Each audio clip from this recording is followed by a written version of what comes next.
Marilah teman-teman sedama kita buka kebaktian pada hari ini dengan mengawali pembacaan nama Karapata. Arahang Sama Sambuddho Bhagawa Buddhang Bhagawantang Abhivademi.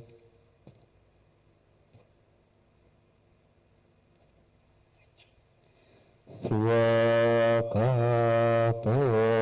Bhagavata Dhamma Dhammang Namasami.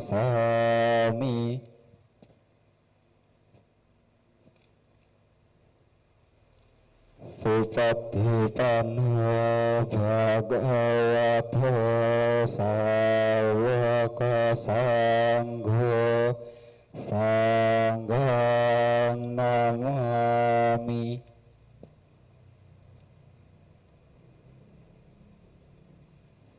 Iyang mamhakumayang Bhagawantang saranang gata Yana Bhagawa Satha Yasa Camayang Bhagavato Dhammang Rocema Imahi Sakarehitang Bhagawantang Sasa Dhammang Sasawaka Sanghang Abhipujayama. Andamayang Buddhasa Bhagavato Pubbabagana Makarang Karomase. Namo tassa bhagavato arahato samma sambuddhassa. Namo tassa bhagavato arahato samma sambuddhassa. Namo tassa bhagavato arahato samma sambuddhassa. Andamayang sarana gamana patang banamase. Buddhang saranang gacchami. Dhammang saranang gacchami. Sanghang saranang gacchami. Dutiyampi Buddhang saranang gacchami. Dutiyampi Dhammang saranang gacchami. Dutiyampi Sanghang saranang gacchami. Tatiyampi Buddhang saranang gacchami. Tatiyampi Dhammang saranang gacchami. Tatiyampi Sanghang saranang gacchami. Andamayang Pancasika Padapatang banamase. Panatipata Veramani Sikkhapadang Samadhiyami. Adhinadhana Veramani Sikkhapadang Samadhiyami. Kame sumiccacara Veramani Sikkhapadang Samadhiyami. Musawada Veramani Sikkhapadang Samadhiyami. Surameda japangadatana Waraman isika padang samadiyami Andamayang Buddha Nusatinayang Karomase Itipiso Bhagava Arahang Sama Sambuddho Wijacarana Santana Sugato Lekawidu Anutara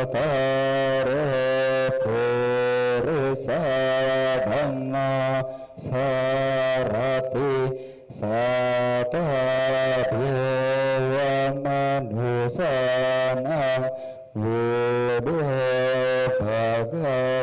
Bhagavati Andamayang Damanusatinayang Karomase Swakato Bhagavata Dhamma Sambitiko Akaliko Ehipasiko Apanaiko Pacatang Weditavyo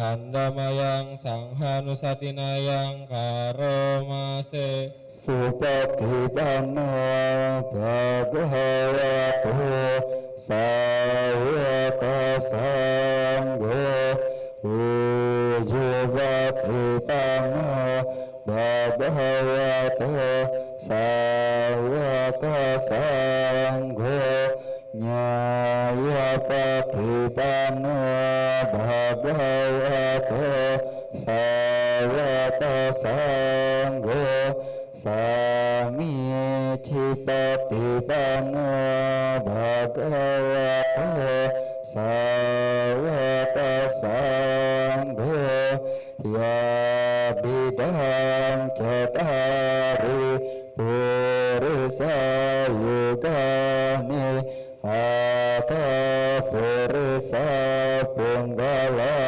Esa Bhagavato Sawaka Sangho Ahune Pahune Patine Anjali Karaniya Anutarang Punya Ketang Lakasa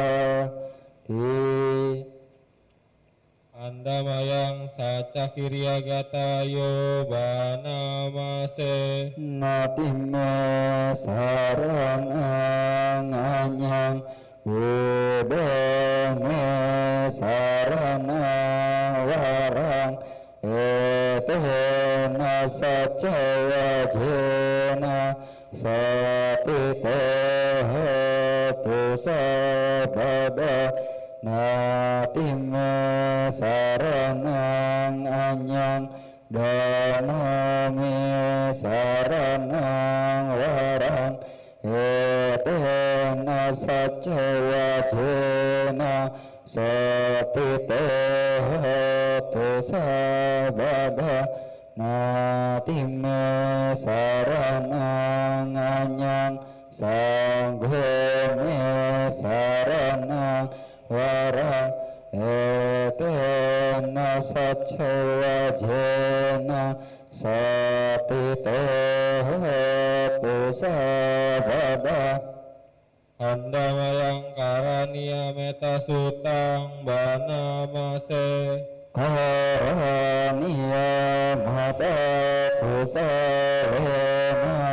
Yantang Santang Padang Abisa Meca Satu Ujuca Sujuca Suwaca Casa Vedu Anatimani Santu Sakoca Subaraca apakicaca salahu kauti sang tindriya cani pakeca apagabok hula suhananu gido naca kudang sanga care kinci yena winyo pare upawa deyung sukino keminantu sabe sata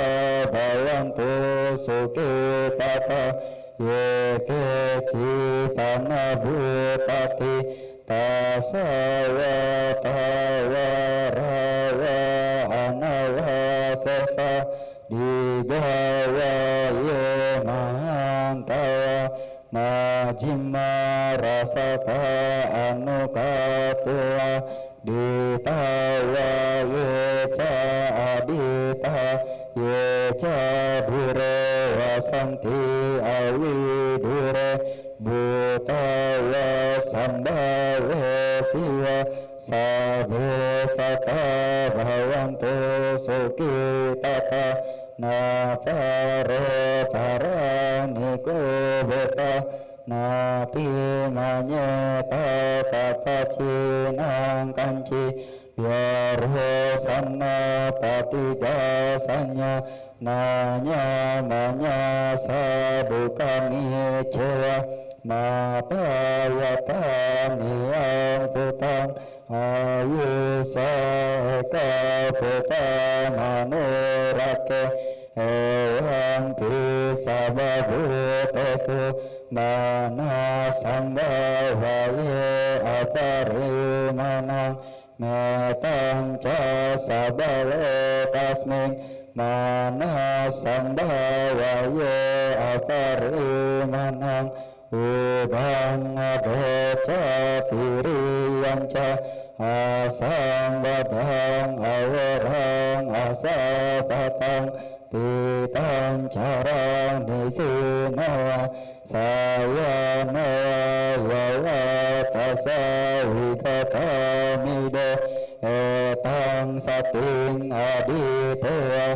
brahma matang wiharang idamahu ditinca anupadama silawa basa nana santana kame suhine agedang nahi jatu babasa punareti ti.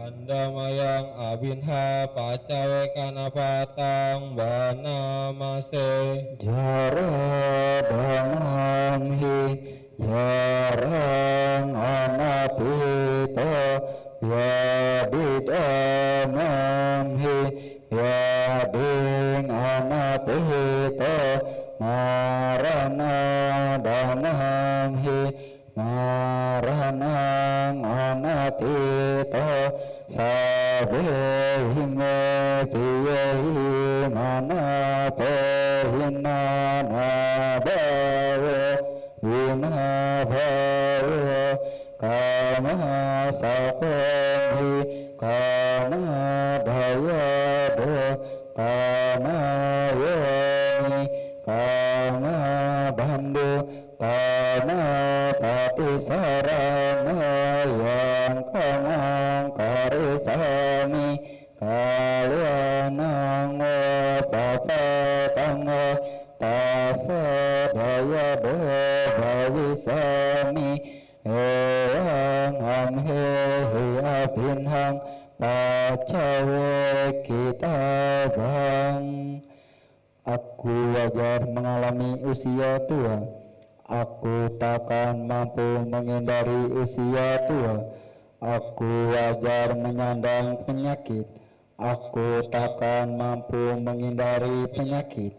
Aku wajar mengalami kematian, aku takkan mampu menghindari kematian. Segala milikku yang kucintai dan kusenangi wajar berubah, wajah terpisah dariku. Aku adalah pemilik perbuatanku sendiri, terwarisi oleh perbuatanku sendiri, lahir dari perbuatanku sendiri, berkerabat dengan perbuatanku sendiri, bergantung pada perbuatanku sendiri. Perbuatan apapun yang akan kulakukan, baik ataupun buruk, perbuatan itulah yang akan kuwarisi. Demikian hendaknya kerap kali kita renungkan.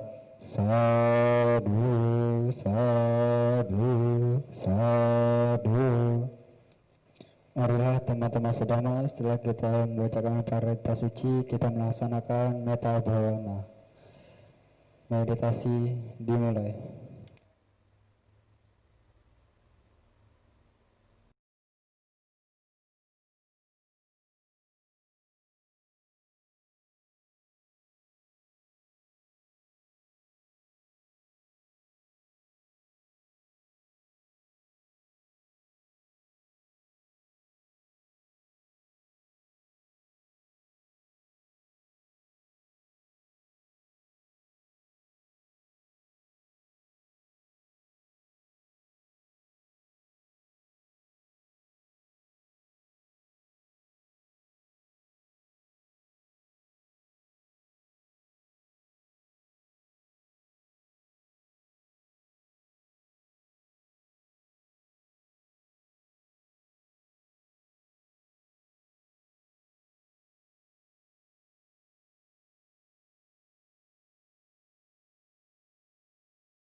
Meditasi selesai.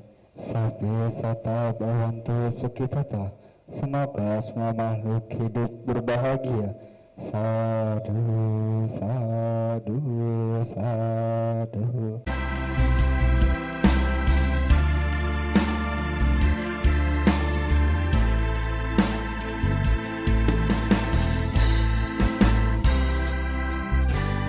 Hidup di dunia hanya sementara. Wato arahato sama sambuddhassa. Namo tassa bhagavato arahato sama sambuddhassa. Kijo manusa patilabho kicang macana jiwitang kicang sadhamma sawanang kijo buddha namupadoti. Dhammapada syair 182.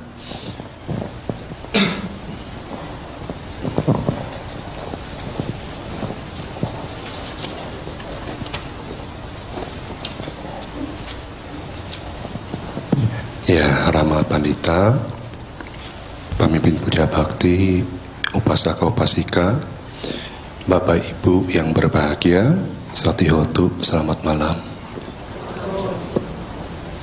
Selamat malam. Karena yang atas sila cuma sedikit suaranya kok lesu. Ya, malam hari ini malam pertama saya berkesempatan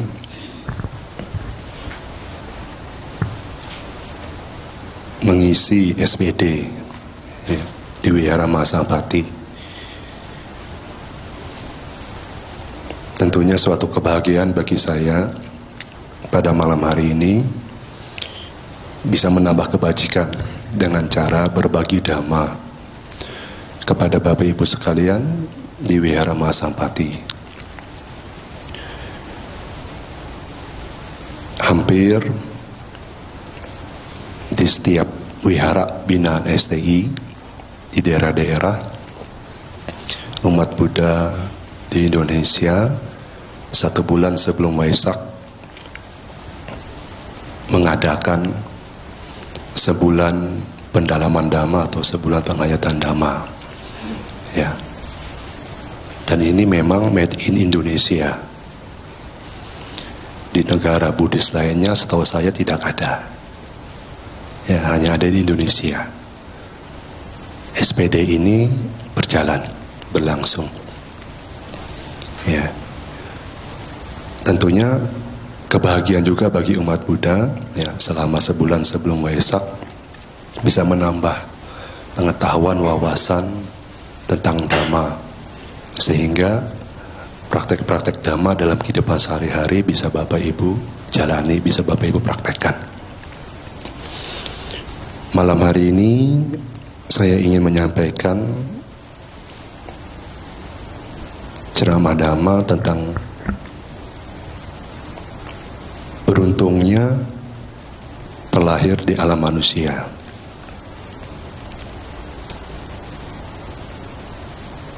Tentunya Bapak Ibu yang ada di dalam Dhammasala ini semuanya manusia kan ya? Nggak ada penampakan kan? Ya.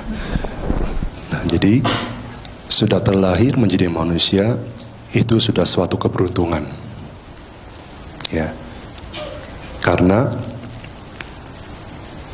di dalam salah satu sutta, dan sutta ini sering saya sampaikan, mungkin Bapak Ibu juga sering dengar. Ya.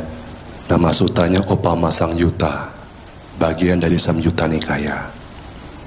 Ya, di situ Sang Buddha memberi perumpamaan sulitnya terlahir menjadi manusia. Ya, Sang Buddha mengambil tanah di ujung kukunya dan bertanya kepada para biku. Ya, para biku, banyak mana tanah yang ada di ujung kuku saya dengan tanah yang ada di bumi ini? Ya, Bapak Ibu juga bisa jawab. Begitu juga dengan para biku yang ditanya oleh Sang Buddha. Ya jelas Bante, tanah yang ada di ujung kuku Bante itu tidak bisa dibandingkan dengan tanah yang ada di bumi ini. Sudah pasti tanah yang ada di bumi ini jauh lebih banyak apabila dibandingkan dengan tanah yang ada di ujung kuku Sang Buddha atau Bante. Ya, jadi Sang Buddha menjawab, begitulah para biku terlahir menjadi manusia itu bagaikan tanah yang ada di ujung kuku saya. Tetapi terlahir menjadi bukan manusia itu bagaikan tanah yang ada di bumi ini. Yang Bapak Ibu bisa renungkan dan bayangkan perbandingannya sangat jauh. Khususnya yang terlahir di alam menderita. Ya, itu kemungkinan besar ya, setelah tubuh kita lapuk, setelah tubuh kita hancur, kalau belum sotapanna, kemungkinan besar kita terlahir di alam itu, di alam menderita. Bahkan di salah satu sutta, ya, Balapandita Sutta juga dijelaskan. Balapandita Sutta ini bagian dari Majjhima Nikaya. Ya, alam menderita itu seperti rumah permanen bagi kita, rumah tetap. Tapi alam manusia dan alam bahagia di atas alam manusia itu seperti rumah persinggahan saja. Kalau rumah tetap, rumah permanen, berarti kita sering tinggal di situ.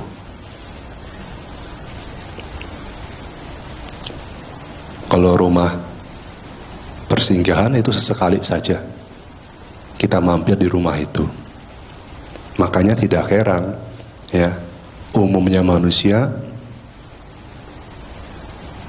lebih gampang atau membawa hal-hal yang tidak baik ketika lahir di dunia menjadi manusia. Buktinya apa, Bante? Ya, kalau saya tanya kepada Bapak Ibu, ya, tolong sebutkan 5 perbuatan yang baik yang pernah dilakukan oleh teman-teman Bapak Ibu sekalian.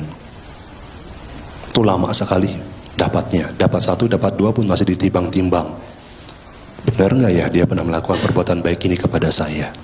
Tapi sebaliknya, tolong sebutkan 5 perbuatan tidak baik yang pernah dilakukan oleh teman-teman Bapak Ibu sekalian. Cepat sekali dapatnya, bahkan dikasih bonus 1 jadi 6 Bante. Ya itulah kebiasaan manusia, ya, lebih mudah mengingat hal-hal yang tidak baik. Makanya tidak heran, karena kita sering tinggal di alam menderita, hal-hal yang tidak baik melekat di dalam batin kita. Ya. Nah, tetapi Bapak Ibu, sekarang yang sudah terlahir menjadi manusia, ada suatu keberuntungan. Karena arti dari kata manusia itu sendiri sebetulnya bagus Bapak Ibu. Manusia atau manusa dalam bahasa Pali itu terdiri dari 2 kata, mana dan usa. Mana itu pikiran, usa itu tinggi. Jadi manusa atau manusia dalam bahasa Indonesia artinya makhluk yang berpikiran tinggi, makhluk yang berpikiran luhur. Ya. Nah, ketika kita terlahir menjadi manusia, ada 2 potensi yang bisa dicapai, yang bisa diperoleh. Ya, potensi pertama yaitu kebahagiaan secara duniawi. Ya, sebagai berumah tangga, Bapak Ibu, tentunya perlu yang namanya kebutuhan hidup. Ya, sandang, pangan, papan, makanan, minuman, pakaian, transportasi, tempat tinggal, kesehatan, pendidikan, pasangan hidup, ya, dan lain sebagainya berhubungan dengan kebahagiaan duniawi. Itu diperlukan. Ya, bahkan seorang biku pun perlu yang namanya masih kebutuhan duniawi. Makan, minum masih perlu, pakaian, jubah masih perlu, tempat tinggal, wihara masih perlu. Ya, jadi kebahagiaan duniawi bisa Bapak Ibu peroleh ketika terlahir menjadi manusia. Dan itu juga jadi salah satu tujuan ya ketika Bapak Ibu terlahir di alam manusia. Ya. Kebahagiaan duniawi itu diperlukan. Dengan kebahagiaan duniawi yang kita dapat di alam manusia ini, ya, kita bisa menggunakannya, memanfaatkannya untuk ke tingkat yang kedua, yaitu kebahagiaan spiritual, kebahagiaan batin. Ya. Dengan kebahagiaan duniawi itu kita bisa manfaatkan, kita bisa gunakan untuk menunjang kebahagiaan batin. Ya. Kalau cuma stop sampai di kebahagiaan duniawi saja, itu masih kurang lengkap. Ya. Tentunya sebagai umat Buddha, Bapak Ibu, tidak hanya stop di kebahagiaan duniawi yang semu saja. Yang itu kalau Bapak Ibu tidak hati-hati, tidak waspada atau lupa diri, kebahagiaan duniawi itu bisa menarik kita lagi ke alam menderita. Tetapi apabila kita waspada, apabila kita hati-hati menggunakan kebahagiaan duniawi itu untuk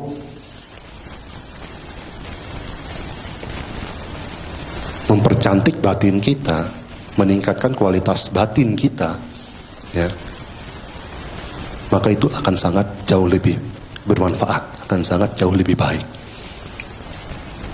Ya. Siapakah Bante contohnya orang yang bisa mendapatkan dua kebahagiaan ini. Kalau kebahagiaan duniawi kan Bapak Ibu juga bisa tahu contohnya, tapi kebahagiaan duniawi dan kebahagiaan batin yang bisa diperoleh itu seorang perumah tangga bisa dapatkan. Contohnya di zaman Sang Buddha itu, kalau laki-laki Anathapindika yang sudah mencapai tingkat kesucian, sama yang perempuan Ibu Visakha. Ya tentunya Bapak Ibu juga ingin sama seperti Anathapindika yang laki-laki, dan perempuan sebagai perumah tangga ingin seperti Ibu Visakha. Ingin nggak? Dua-duanya bisa didapat, dua-duanya bisa diperoleh. Kebahagiaan duniawi diperoleh. Anathapindika kurang apa? Bahagianya. Ya kekayaannya luar biasa. Ibu Visakha juga. Ya, secara duniawi dia dapat, dan secara batin juga dia dapat. Karena dua-duanya mencapai tingkat kesucian. Ya. Bahkan nanti bisa mencapai tingkat tertinggi, kebahagiaan sejati, kebahagiaan tertinggi yaitu Nibbana. Anathapindika dan Ibu Visakha. Ya. Ini yang tentunya sebagai perumah tangga Bapak Ibu inginkan, idamkan, ingin dicapai, ingin diperoleh. Kebahagiaan duniawi dan kebahagiaan batin. Tetapi Bapak Ibu, ada juga kondisi yang tidak beruntung untuk menjalankan kehidupan suci. Ada 9 kondisi yang tidak beruntung untuk menjalankan kehidupan suci. Ini terdapat dalam Sangkiti Sutta, bagian dari Digha Nikaya, kelompok 9. Karena Sangkiti Sutta itu banyak kelompoknya, ya, ada kelompok 1 sampai kelompok 10. Yang ingin saya sampaikan kelompok 9. Banyak sekali Bante, iya. Biar agak lamaan sedikit. Ya. Nah, jadi ada 9 kondisi yang tidak beruntung untuk menjalankan kehidupan suci. Kondisi pertama, yang tidak beruntung untuk menjalankan kehidupan suci terlahir di alam neraka. Ya, kalau Bapak Ibu sering baca buku-buku Dhamma, ya, kondisi di alam neraka itu sangat menderita dan tertutup untuk bisa mendengarkan Dhamma. Kalau tidak bisa mendengarkan Dhamma, juga tidak bisa mempraktekkan Dhamma. Ya, kondisi yang tidak beruntung kalau terlahir di alam neraka. Bahkan di salah satu sutta, penderitaan di alam neraka itu dikasih perumpamaan. Penderitaannya bagaimana? Ya, sutanya Balapandita Sutta, bagian dari Majjhima Nikaya juga. Ya, ingin tahu nggak penderitaannya bagaimana? Hah? Cuma 2 orang yang bilang ingin, yang lainnya nggak mau. Hah? Mau nggak? Ya, jadi ceritanya seperti ini Bapak Ibu. Perumpamaannya, ada seorang kaisar atau raja, ya, menangkap seorang penyamun atau ketua dari penyamun. Penyamun tahu ya? Apa? Perampok. Ya. Nah, ketua dari penyamun atau perampok ini ketangkap sama kaisar sama raja.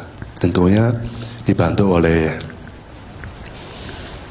anak buahnya, ya, pembantunya, prajuritnya. Ketua dari penyamun atau perampok ini dikasih hukuman. Hukumannya, pagi hari ketua dari perampok ini ditikam. Tahu ditikam Bapak Ibu? Apa? Ditusuk dengan 100 tombak. Hukuman dilaksanakan. Setelah hukuman dilaksanakan, prajuritnya lapor kepada kaisar atau raja. Hukuman sudah dilaksanakan Sang Baginda. Lalu rajanya bertanya balik, apakah penyamun itu masih hidup? Masih hidup? Siang hari ditikam lagi dengan 100 tombak. Hukuman dilaksanakan. Balik lagi. Hukuman sudah dilaksanakan sama Baginda. Lalu rajanya bertanya lagi, apakah masih hidup? Kalau masih hidup, petang hari nanti ditikam lagi dengan 300 tombak. Total sehari 300 tombak. Apakah menderita Bapak Ibu kalau kita ditikam dengan 300 tombak? Sakit? Sang Buddha memberi perumpamaan, ditikam atau ditusuk dengan 300 tombak sehari, itu penderitaannya sangat kecil daripada penderitaan terlahir di alam neraka. Kalau sulit dibayangkan, jangan dibayangkan. Nanti nggak bisa tidur. Ya. Jadi penderitaan ditikam dengan 300 tombak, itu penderitaan yang sangat kecil apabila dibandingkan dengan penderitaan terlahir di alam neraka. Ya, jadi sangat menderita kalau terlahir di alam neraka. Dan alam neraka pun banyak tingkatannya. Tidak hanya satu, banyak tingkatannya. Ya, jadi kondisi yang tidak beruntung untuk menjalankan kehidupan suci apabila terlahir di alam neraka. Yang kedua, kondisi yang tidak beruntung untuk menjalankan kehidupan suci apabila terlahir di alam binatang. Ya, karena kehidupan binatang itu, ya, makan, tidur, buang air besar, buang air kecil, berkembang biak, hidupnya penuh ketakutan. Oh enggak Bante, di rumah saya binatang peliharaan saya enggak takut kok. Ya, bahkan tidurnya nyenyak Bante, pakai AC. Ya, rumahnya juga besar tempat tinggalnya. Seminggu sekali pergi ke salon, dikasih pendidikan juga Bante. Ya, kan ada tuh pendidikan hewan itu. Siapa yang terkenal dari luar negeri itu? Cesar Milan ya namanya, yang melatih guguk. Ya. Sekarang pertanyaannya, ada yang mau jadi seperti itu? Ya. Jadi terlahir menjadi binatang itu juga kondisi yang tidak beruntung untuk menjalankan kehidupan suci. Kalau terlahir menjadi binatang yang kecil, takut dimangsa dengan hewan yang lebih besar. Ya. Terlahir menjadi hewan yang besar, takut dimangsa dengan hewan yang lebih besar lagi. Ya. Jadi hidupnya penuh ketakutan. Ya. Dan hewan pun dan binatang pun, ya, sulit untuk mendengarkan dhamma. Ya, sulit untuk mempraktekkan dhamma dalam kehidupan sehari-hari karena mereka tidak mengerti. Ya.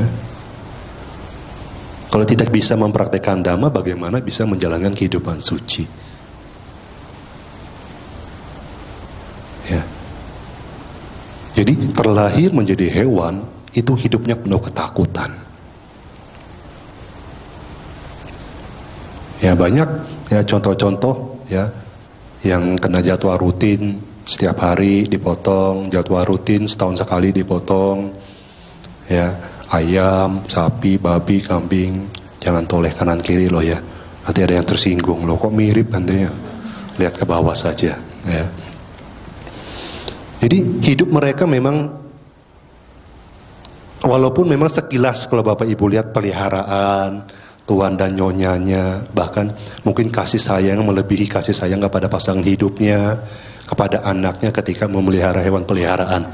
Ada yang seperti itu loh Bapak Ibu. Bahkan dikasih warisan yang sangat banyak. Saya pernah baca suatu berita itu. Guguk itu dikasih warisan banyak sekali sama itunya, sama tuannya, sama nyonyanya. Ya, bahkan dikasih jam tangan yang merek Lorek apa itu. Ya. Kelihatannya bahagia ya, senang sekali. Ya. Padahal nggak bisa ngapa-ngapain juga untuk dipakai apa, ayo. Nggak ngerti juga kan. Ya.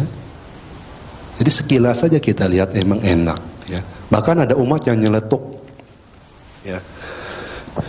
Bante, kalau saya terlahir menjadi hewan, misalkan sapi, Bante, saya nggak mau terlahir di Indonesia, Bante. Saya mau lahir di India saja kalau jadi sapi. Emang bisa milih?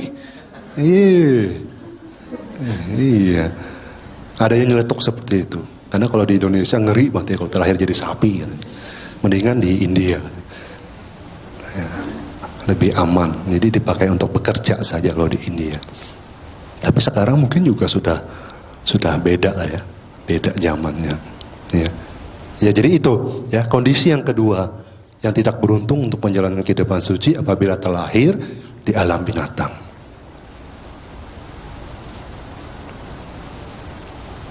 Yang ketiga, kondisi yang tidak beruntung untuk menjalankan kehidupan suci apabila terlahir di alam peta.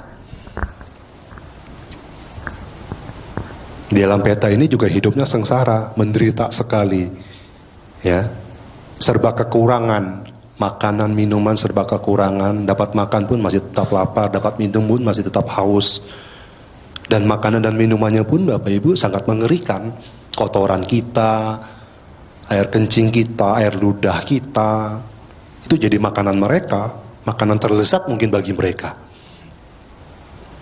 Dan bisa mengharapkan kebajikan dari keluarganya yang masih hidup apabila mengingat.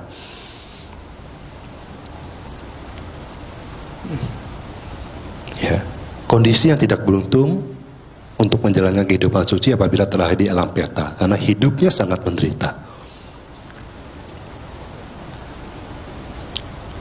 Bahkan ada satu cerita Bapak Ibu ya, terlahir di alam peta itu hanya bisa mengharapkan jasa kebajikan dari keluarganya yang masih hidup. Ya ini cerita di zaman Sang Buddha juga seorang Bante Upali. Pernah dengar cerita ini? Siapa yang pernah dengar cerita Bante Upali? Tolong angkat tangannya, saya ingin melihat. Saya kasih hadiah loh. Ucapan terima kasih dari saya. Ya, nah, Bante Upali ini Bapak Ibu ceritanya ya, lumayan lah ngulur-ngulur waktu ya. Ya, ceritanya ketika meditasi, ya, kedatangan seorang peti. Peti itu setan kelapar berjenis kelamin perempuan. Kalau peta, setan kelaparan yang berjenis kelamin laki-laki. Kalau di tengah-tengahnya apa Bante, saya nggak tahu. Ya, saya tahunya yang jelas-jelas saja. Ya, peti perempuan, peta laki-laki. Mungkin kalau di tengah-tengahnya pete ya mungkin. Ya, nah jadi Bante Upali sedang meditasi kedatangan seorang peti. Peti ini memohon kepada Bante Upali untuk bisa menolong dia. Dan dia bercerita bahwa dia adalah ibu dari Bante Upali. Bante Upali menjawab, bagaimana Anda bisa mengaku-ngaku sebagai ibu saya? Ibu saya saja masih hidup, kata Bante Upali. Kok Anda mengaku-ngaku sebagai ibu saya? Lalu peti itu menceritakan bahwa dia adalah ibu di 5 kehidupan yang lampau. Nah, peti itu berharap kepada Bante Upali sebagai anaknya yang di kehidupan di zaman Sang Buddha itu untuk bisa menolongnya, karena hanya Bante Upali yang bisa menolong. Nah, Bante Upali pun bingung, caranya bagaimana? Bayangkan Bapak Ibu, sekelas Bante Upali bingung cara menolong peti, ibunya yang telah di alam peta itu. Akhirnya bertanya kepada Sang Buddha. Ya, Sang Buddha menjelaskan caranya dengan cara patidana. Berbagi jasa kebajikan. Jadi Sang Buddha menganjurkan kepada Bante Upali untuk mengumpulkan dana makanan dari hasil pindapata. Ya. Karena di zaman Sang Buddha sekarang pun berlaku ya. Biasanya umumnya para biku kalau makan ya caranya mengumpulkan dengan cara pindapata atau pindacara. Ada yang mengatakan istilah pindacara, ada yang pindapata. Ya, jadi Bante Upali mengikuti saran Sang Buddha. Ya, pindapata mengumpulkan dana makanan. Setelah terkumpul, dana makanan itu dibagikan, didanakan kepada biku-biku yang pantas untuk menerima dana makan. Ya. Nah, akhir itu setelah berdana makan, ya, disarankan untuk ingat kepada peti, kepada ibunya terlahir menjadi peti itu untuk berbagi jasa kebajikan. Akhirnya petinya itu menerima kebajikan dari Bante Upali setelah melakukan berdana makan kepada para biku. Tidak hanya sampai di situ, ya Bante Upali juga berdana jubah kepada sangga. Ya, jadi dikumpulkan sisa-sisa kain kayat pangsukula itu ya, dikumpulkan pelan-pelan. Sudah cukup dijahit, dibersihkan, lalu diculup, didanakan jubah. Nah, Petinya juga menerima. Nah, setelah menerima kebajikan dari Bante Upali, Peti itu meninggal di alamnya dan terlahir di alam bahagia. Singkat cerita, ya, dia datang lagi menemui Bante Upali, mengucapkan terima kasih, dan Bante Upali bingung, siapa Anda? Ya. Akhirnya dia menjelaskan bahwa dia adalah ibu dari Bante Upali yang dulu terlahir menjadi Peti, sekarang sudah terlahir di alam bahagia. Mengucapkan kamsya, terima kasih, ya sudah menolong. Nah ini, Bapak Ibu bisa bayangkan terlahir di alam peta itu tidak mengenakan, ya. Dan itu pun hanya bisa berharap dari keluarganya yang mengingat, yang bisa menolong dia, yang masih hidup. Itu pun kalau bisa melihat. Itu pun kalau berani. Kadang-kadang bunyi sedikit aja langsung kabur, ngacir. Ya. Ya, jadi itulah kondisi yang tidak beruntung untuk menjalankan kehidupan suci apabila terlahir di alam peta. Yang keberapa lagi? Ya, bagusnya menyimak itu berarti. Yang keempat, terlahir di alam asura. Ini juga kondisi yang tidak beruntung. Sama di alam peta, hidupnya juga penuh sengsara, kebencian, ya, penderitaan, ya, tidak mengenakan kalau terlahir di alam asura. Kondisinya tidak beruntung juga untuk menjalankan kehidupan suci apabila terlahir di alam asura. Yang kelima, terlahir di alam bahagia, alam dewa yang berumur panjang. Bisa dikatakan alam arupa Brahma. Ya, di alam ini juga kondisinya tidak beruntung untuk menjalankan kehidupan suci karena tertutup. Ya, kalau sudah terlahir di alam rupa Brahma itu sulit. Ya. Contohnya siapa Bante? Contohnya guru dari Bodhisatta. Ada 2 orang guru dari Bodhisatta. Siapa tahu? Siapa? Sama? Ah, pinter. Itu pada waktu Sang Buddha mencapai pencerahan sempurna, ingin membabarkan Dhamma kan? Tapi tidak bisa karena dia terlahir di alam rupa Brahma. Akhirnya pindah kepada 5 petapa yang masih hidup di alam manusia. Ya.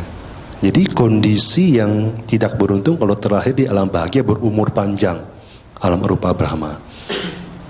Ya. Tidak bisa mendengarkan Dhamma di sana. Kalau tidak bisa mendengarkan Dhamma, ya tidak bisa mempraktikkan Dhamma dalam kehidupan sehari-hari. Itu yang nomor 5. Nomor 6, terlahir di alam manusia, menjadi manusia, tetapi di daerah yang masyarakatnya tidak beradab, bodoh, suka ribut, rusuh, konflik, yang tidak bisa didatangi oleh seorang biku, bikuni, upasaka, upasika. Kalau terlahir menjadi manusia tapi di daerah konflik, ribut terus, rusuh terus, boro-boro mendengarkan ceramah Dhamma, pasti kepikirannya bagaimana cara menyelamatkan dirinya, bagaimana cara mendapatkan makanan, bagaimana cara mendapatkan minuman. Sudah nggak kepikiran lagi, ya. Ya. Jadi yang mau mengubarkan Dhamma pun nggak berani di sana. Ribut terus, konflik terus, rusuh terus, bagaimana? Ya. Jadi terlahir menjadi manusia pun ada kondisi yang tidak beruntung apabila terlahir di daerah konflik seperti itu, di masyarakat yang tidak beradab. Ya. Ya mungkin kalau di sekarang kita lihat yang lagi ribut-ribut itu, ya sebutkan saja nama negaranya. Nanti kasih tahu ke saya ya. Ya. Negara-negara konflik seperti itu ya. Ya. Kalau bahasa Medannya apa? Bohwat. Bohwat. Bagaimana lo bisa membabarkan Dhamma di sana? Ya. Itu yang nomor 6. Nomor 7, terlahir menjadi manusia, tetapi memiliki pandangan salah, pengertian yang menyimpang. Tidak percaya kepada hukum sebab akibat, salah satunya. Ketika berbuat baik, tidak percaya akan akibat dari perbuatan baik. Ketika melakukan perbuatan yang tidak baik, tidak percaya akan akibat dari perbuatan tidak baik tersebut. Terlahir menjadi manusia seperti ini juga kondisi yang tidak beruntung untuk menjalankan kehidupan suci. Ya. Bagaimana untuk bisa menjalankan kehidupan suci kalau pandangannya salah, pengertiannya menyimpang. Ya. Hidup hanya satu kali, jadi puas-puasin saja. Nah, kalau tipe-tipe seperti ini sulit. Ya. Memang ada yang mengatakan, ya, terlahir di surga bisa manusia seperti ini, tapi untuk mencapai tingkat-tingkat kesucian tidak bisa. Bisa saja dia berbuat baik takut akan misalkan makhluk tertentu, tidak mau berbuat jahat, tapi takut akan makhluk tertentu, bisa saja terlahir di alam bahagia. Dia tidak melakukan perbuatan jahat, melakukan perbuatan baik karena ada yang mengontrol, ada yang melihatin. Bisa saja kan dia berbuat baik, terlahir di alam bahagia, tapi untuk mencapai tingkat-tingkat kesucian sulit, tidak bisa. Orang memiliki pandangan seperti ini. Ya, itu yang nomor 7. Nomor 8, terlahir di alam manusia sebagai manusia tetapi tidak memiliki kebijaksanaan. Kalau sekarang mungkin idiot, ya, tidak memiliki kebijaksanaan, tidak tahu benar, salah, baik, buruk. Ya. Nah, terlahir sebagai manusia seperti ini juga kondisi yang tidak beruntung. Ya. Memang agak sulit, ya, memberi pengertian dhamma kepada orang yang tidak memiliki kebijaksanaan seperti ini.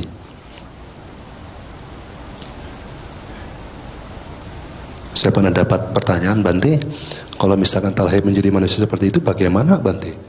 Apakah tertutup, Bante?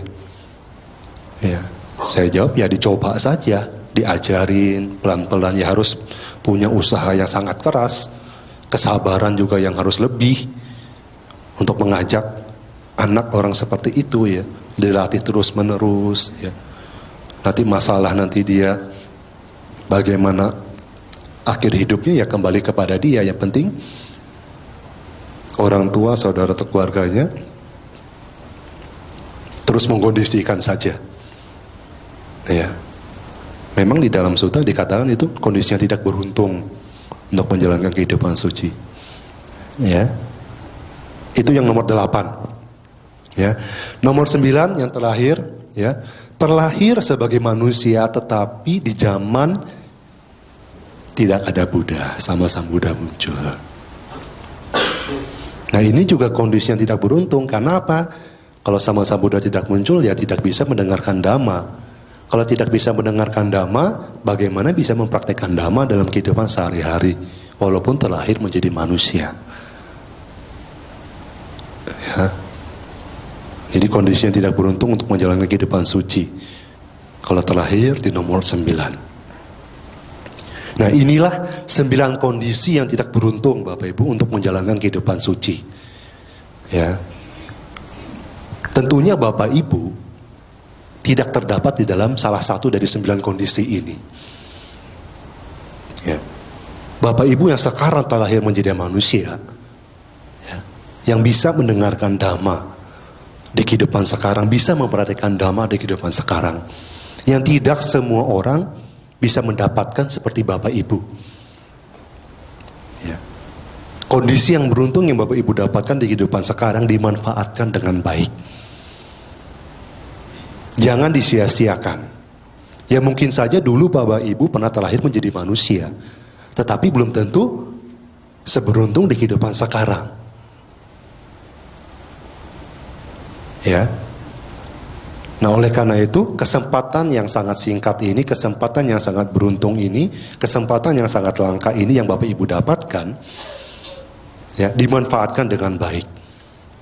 Apakah ada yang salah satu dari 9 kondisi di sini? Saya harap tidak ada. Ya.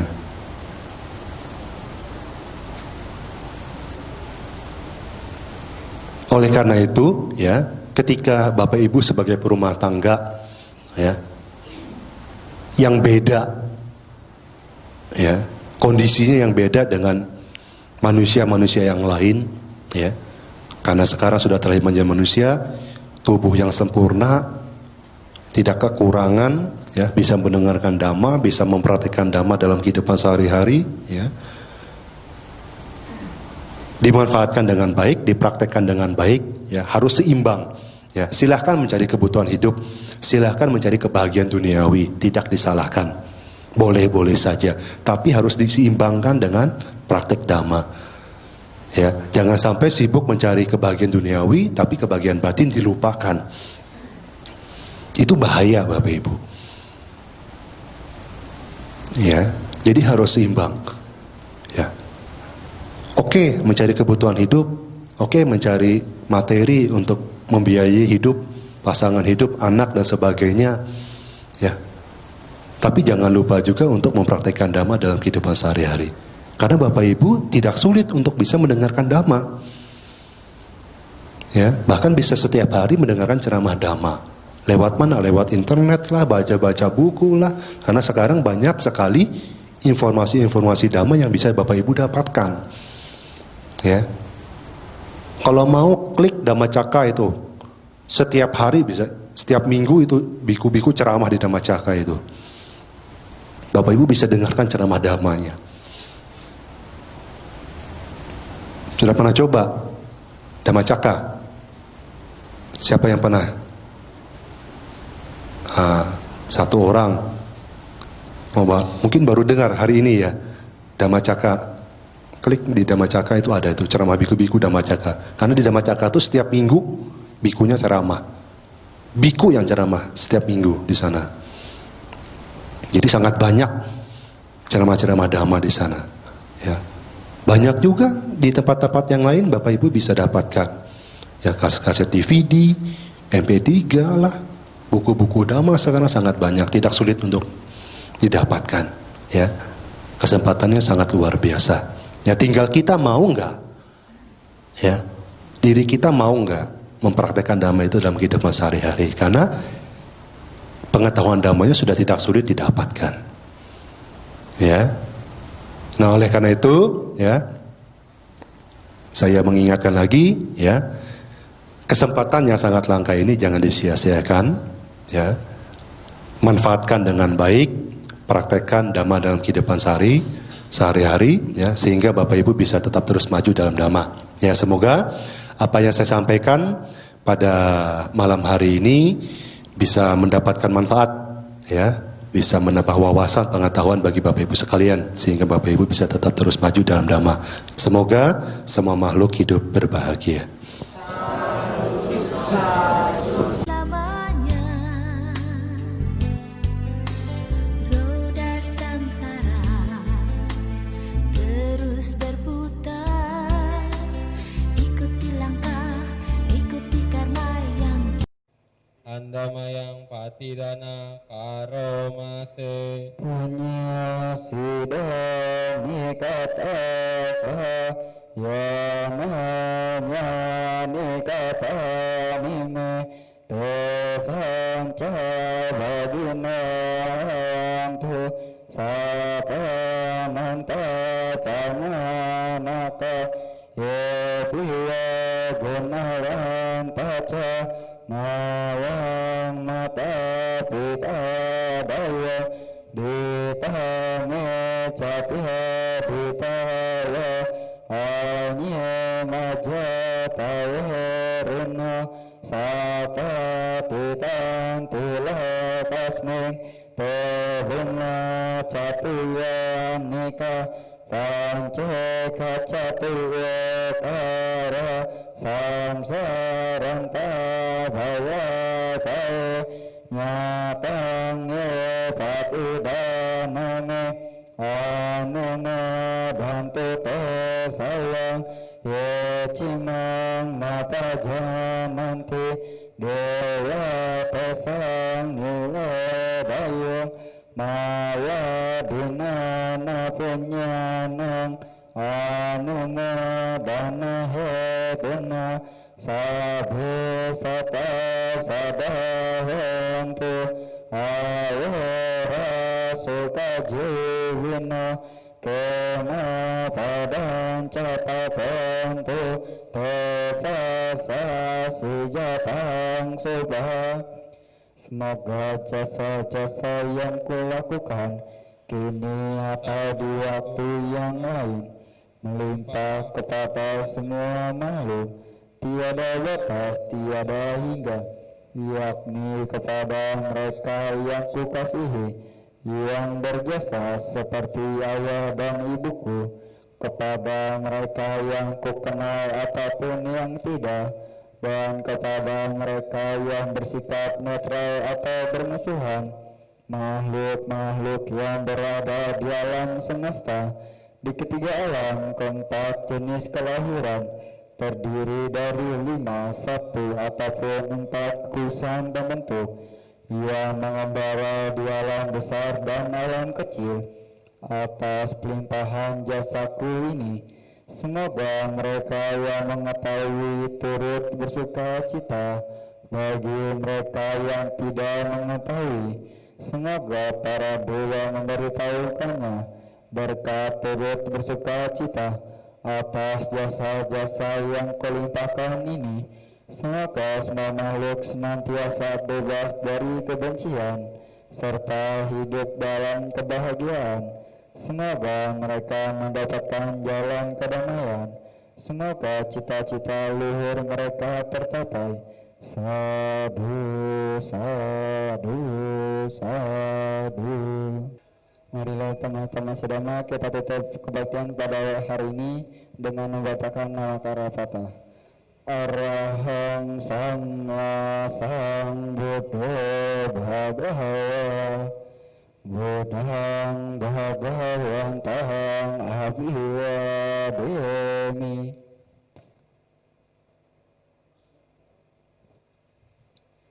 Swakato Bhagavata Dhamma Dhammang Namasami.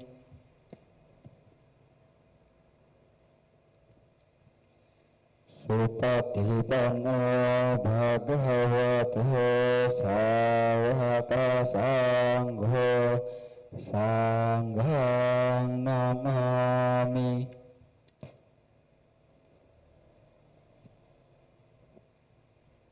Sabya sata bhavantu sukhitata.